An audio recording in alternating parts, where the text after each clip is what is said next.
Hi guys! Welcome back again to my YouTube channel. Naglalakad na kami ni Marvin papunta sa bus stop. At sobrang lamig na. Grabe. Grabe yung lamig na ngayon. Tinan mo si Marvin, no? Nilalamig na siya. Tapos ano, tawag dito. Sobrang dilim na talaga. Pero yung paghapon, hindi naman ganun mabilis magdilim, di ba? Hindi pa. Pero pag mabilis na rin. Oo. Baka siguro mga by October, guys. Madilim na ang ano dito. Paghapon na. Kasi dati 5:30. Madilim na dito. Ay ngayon naman.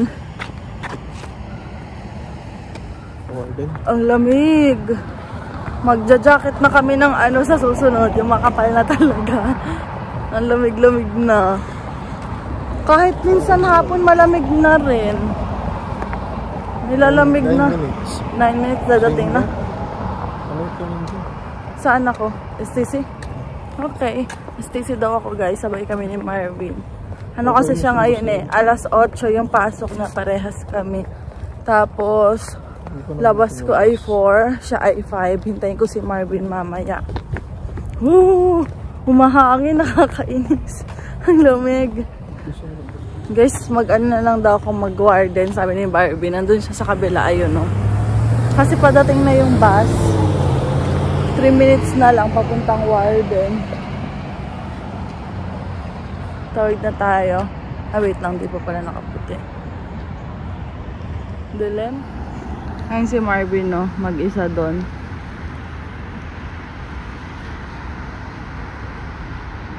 Dito naman ako maghihintay guys. Medyo lumiliwanag na ng kauntian. Hindi pa kami sabay ni Marvin. Wala pa, mamaya pa kasi yung pa STC, yung akin padating na. Ayun na pati ata. Ayan na yung bus guys.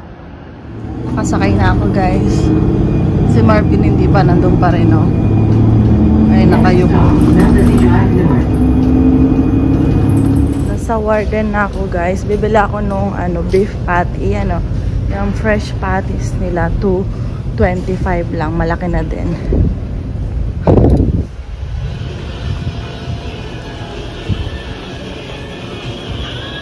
Ayan, sarap kasi siya eh, marami sila dito.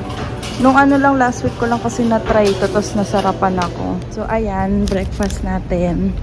Kakainin ko siya bago ako sumakay ng subway. Kain muna ako guys. Ito na tayo.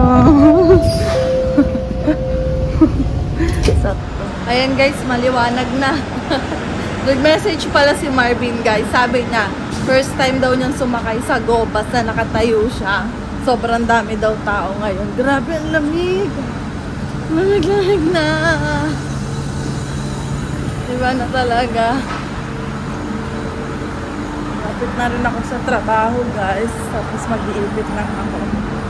Nandito kami guys sa Wilson na. Magkasama na kami ni Marvin. Ayun si Marvin. Nahanap niya kung saan kami. Kung saang bus kami sasakay. Kasi may training kami ni Marvin. And sakay na kami dito guys. Oh, puro Filipino food be. Haba din. Ay, yung ano, anong tawag dito? Dito yung stage. Ng Taste of Manila dito yun. Oo nga, dito nga yun.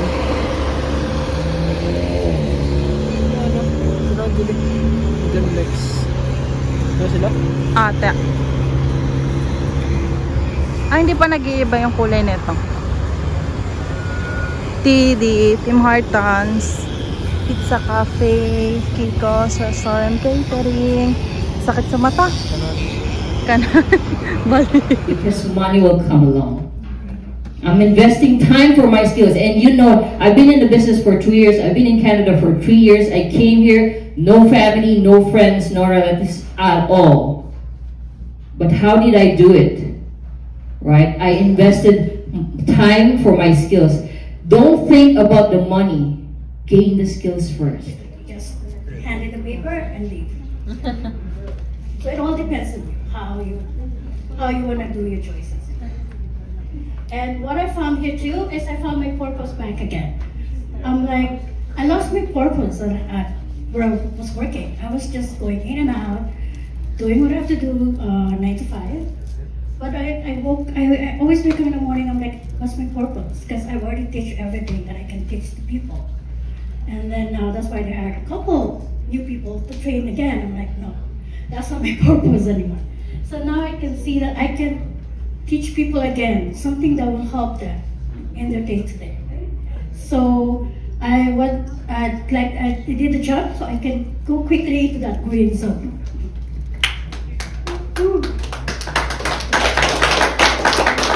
I want to end up with a couple of quotes from Mother Teresa. One of my favorite is, if you give what you do not need, it is not given. Which for me is the gift of time. Because we always say, I don't have time. I don't have time. So I said, but I wanna give. So I wanna give my gift of time. And I will have to make that time. And for last, because I like to dwell in the past. I'm like, again, like too old school for that. And I always look back and I've done this, I've done that, and I never got anything. So I keep on dwelling in the past. So I wanna drop that and say yesterday is gone. Tomorrow is not yet come. We only have today, so let us begin today.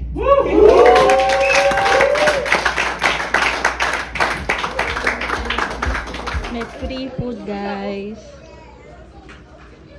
Sarap ng bopis. New Year. Where she went to Marvin, go? Guess who picked her up? Them. That's okay, yeah. That was, you knew that was gonna happen. Pepsi. Sarap ng bopis. Ang sarap na sarap din siya. Parang mapag-aralan ko rin paano gumawa nito. Second round. Oh, ba't ka kumukuha? May pizza, guys. Tsaka chicken.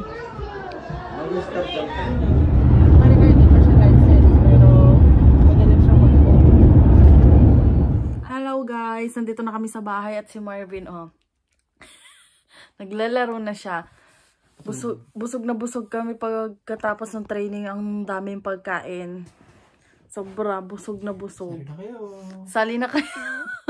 Kung gusto niya rin mag-training, pwede kayo mag-part-time, message me. May libreng pagkain siya rin. Basta madami kayong matutunan pagdating din sa pagmamanage ng pera ninyo. Basta about sa mga finance. Diba? Diba, be? Di mo si Marvin, sama ng sama. Mas ano siya, mas focus siya doon kasi yan yung mga gusto niyong pinag-aaralan pagdating sa ganyan. Wow, pera eh. Ay, ako naman. Ako ay sumasama. Mas ano kasi ako, mas maboka ako kay Marvin. Pero dapat kasama ko rin si Marvin kasi si Marvin, sa kanya pumapasok lahat. Eh di ako ang ako ang nagtatanong kay Marvin pag hindi ko alam yung mga ganito ganyan. Kaya dapat kasama yan. Kaya nga partner talaga dapat kami ni Marvin. Mas ano yan, mas ano siya sa pag, ano tawag doon? Pumapasok agad sa kanya. Ako naglo-loading pa minsan eh. Kanina nga, habang nakikinig ako, tinatanong pa ako ni Marvin, sabi niya, be, okay ka lang? Oo, nakikinig ako kasi tulala ako, nakatingin ako dun sa mga nag-share. Basta ang gaganda na ng kanilang ano, ang guguling nga eh, nakaka-inspire yung mga ganyan. Pwede naman kayong sumama-sama guys sa mga training kung gusto nyo. Para lang ma-open kayo sa mga ganong bagay. Tapos pag nagustuhan nyo, pwede naman kayo mag-part-time din. Part-time na rin kayo doon. Ay, Be, kamusta ang work mo? Pagod.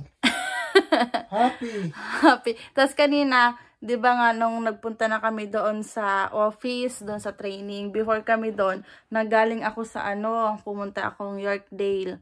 Tapos nag-ikot-ikot ako sa Yorkdale, tingin-tingin ako ng mga damit, yung sa garage, kung ano-ano mga damit, tingin lang ako ng tingin kasi mga 1.5 hours pa before mag-out si Marvin, napakahaba pa. Kaya nag-ikot-ikot ako. Pero yung biyahe ko mula dun sa work ko papuntang Yorkdale, hindi ako umikot, talagang hindi ako hindi ako nag St. George, yung parang magsasakay ako ng dalawang subway.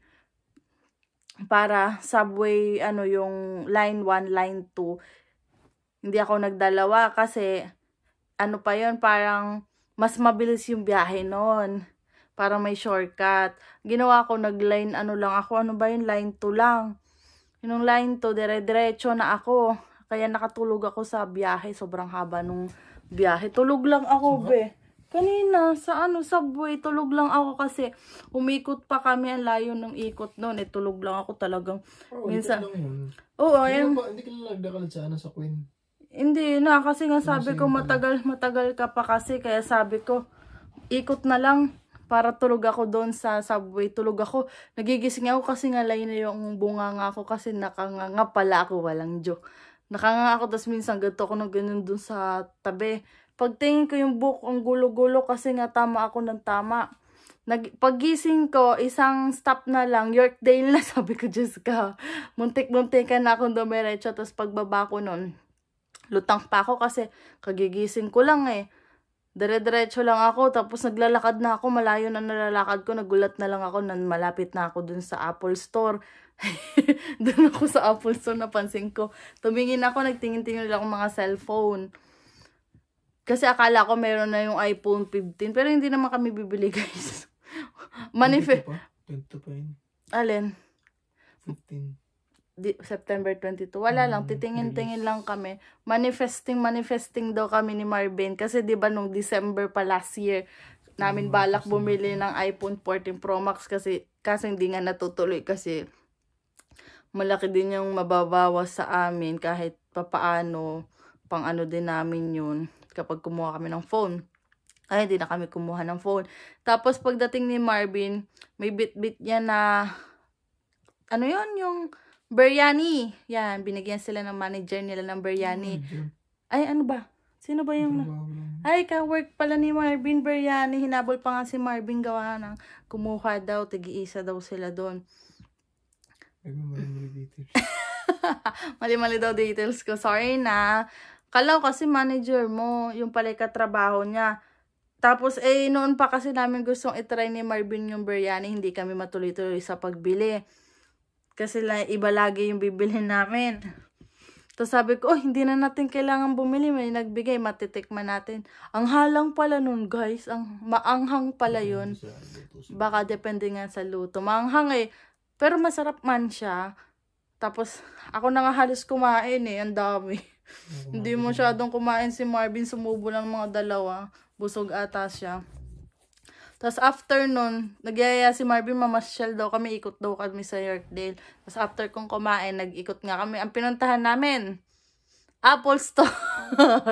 Tumingin din si Marvin, tingin-tingin pa rin kami. Tapos compute pa rin kami. Ay sabi nila kapag ano daw, anong tawag doon? Black Friday, siya Boxing. Ibang kaiba pala yun, yung Black Friday, siya Boxing Day. November 21 na Black Friday. November?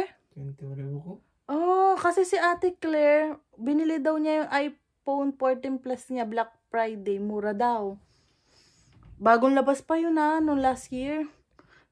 Sabi niya bagong labas, Black Friday yun. Yung pala yun, no. Yung pala yung pagsok presyo ng mga, mga nakasale daw. Edi, yun, sabi namin Marvin, ay, tingnan na lang natin kapag yun nga, pag nag-boxing day, kung magkano yun, baka bumagsak nga ng mataas-taas. Pero depende pa rin kung kukuha kami. Pero yung kay Marvin kasi na phone talaga naghihingalo na. Pakita natin yung phone mo, be. Ayun yung phone niya. Tapos minsan, namamatay na lang siya. Oo, namatay ko. Namamatay na lang siya. Hindi, kaya pa yan, kaya pa. Kaya pa naman daw. Tapos, yung nga screen na basag-basag na, ayan. Pero tempered lang yan. Mabagal na siya, guys. Siguro magto 2 years na to, no, be? Kasi nung binigay sa kanya nung kapatid niya, parang 1 year na tong phone. 1 year na. Sabi ni Marvin, ano, be? Sabi ko kanina, kukuha na ba tayo ng phone? Sabi niya, kaya pa na cellphone. Tapos sabi niya, manifesting. Sabi niya, bago kami lumabas, tumingin kami ng mga laptop, ganyan. Sabi ko, mayroon ako dong nakita yung manipis nga na MacBook, kulay pink. Sabi ko kay Marvin, beto gusto ko pag pang edit. Sabi ko kay Marvin, sabi niya, nung una sabi pa nga niya, be, ibang kunin mo kasi yung mga Apple, hindi yan sa school. hindi, may mga ano na hindi gumagana sa kanila, mahirap gamitin. Sabi niya, doon ka na lang sa mga ano, ibang brand. Sabi niya, oh, ito nga magandang mag-edit kasi yung kaibigan ko, yun ang ginagamit niya pang edit, yung MacBook, ang galing. Ang ganda. Para matututo ako maghalongkat-halongkat. Pag sa phone kasi minsan nakahiga na ako, nakakatulugan ko na. Basta ano na ako, ganun. Kaya sabi ko, pag nagkaroon ng laptop, ganun. Ayan, labas na kami. After namin lumabas, dumiretso na rin kami dun sa ano, sa training. Sakit ng ulo ko, nahihilo ko. Ano ba yan? Kaya ayaw ako nagpo-phone pag nagbiyabiyahe kasi nahihilo talaga ako. Kaya minsan inaano ko si Marvin Sabi ko hindi ka nahihilo kasi pag nasa biyahe kami ni Marvin, nagbabasa siya, nagre-review siya sa ano, sa cellphone. Ayaw ko kasi nahihilo talaga ako. Ala, nangyari ito, may bukol. Wala, may bukol ako. So, ayan guys, sinare ko lang yung mga nangyari sa amin ngayon. Si Marvin naman, na-late ka ba kanina? Sa trabaho mo? Kanina nga ay nag-chat-chat pa si Marvin, siya daw ay first time nakatayo sa GoBus. O diba? Seryosong-seryoso pag nag-ML, ngusong-nguso, kaya minsan, So, ayan lang guys. Sinare ko lang yung ganap nung aming araw ngayon. Grabe. Walang ano. Para maagap kami pumasok. Tapos, anong oras na ngayon? 10. 10 ng mahigit. 10 na rin kami dumating dito sa bahay eh. Galing sa training. Tapos bukas, school si Marvin. Pero si Marvin 11 pa. 11 ka pa bukas? Online lang ako bukas. Ha? Online lang. Online lang pala siya bukas. Ako may work ako bukas. Pero pag uwi ko bukas, tutulog ako ng maagap kasi antok na antok ako. Ano ba yan? Tulog ang sulog. Tapos sa Sabado, may trabaho ulit tayo. Trabaho na naman. 5 hours na lang naman. Uy, may trabaho pa ako next. Part-time. Part-time yon. Ayan. Sige na guys, magpapahinga na kami ha. Maraming salamat po talaga sa pagsuporta. Don't forget to like and subscribe to my YouTube channel. Bye!